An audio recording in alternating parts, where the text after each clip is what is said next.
Hello, Saints. Now, this coming weekend on the Revelation series, we're going to really focus in on what I believe is the heart of the message of the whole book.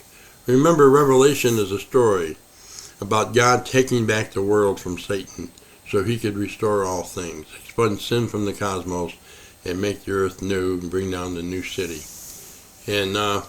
But here, for what's happening on earth, Revelation 14 is where we're going to be at. In fact, we're going to concentrate on Revelation 14, verses 6 to 12, which are the three angels' messages.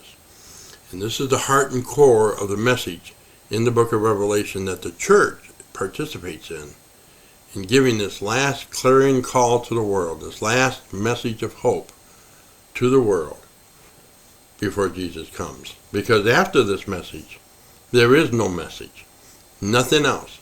This is it.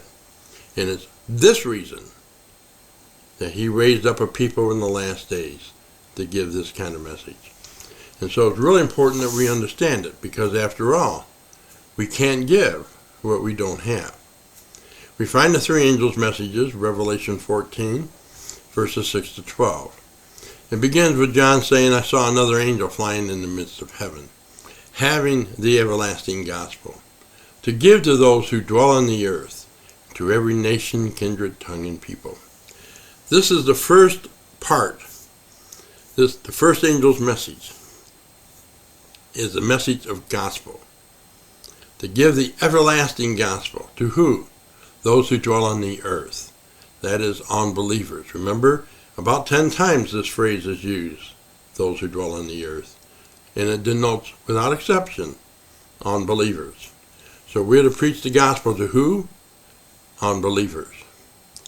To every nation, kindred, tongue, and people, everywhere. The 4 points of the compass, what we think of when we read that.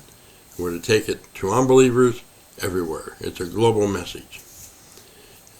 Without the gospel, nothing else afterwards makes sense or is good news. So we're still given that message of Matthew, the Great Commission, to give the gospel message. That's what we're called to do. Second, crying with a loud voice, "Fear God and give him glory, for the hour of his judgment is come." We're not just giving a message of doom and gloom.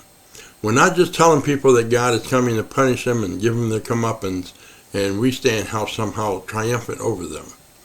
No, the message here is that God is restoring justice in an unjust world. And now we have an opportunity to share the gospel, to build the kingdom, to bring people in from damnation to salvation, so the kingdom can grow and people can be spared this judgment.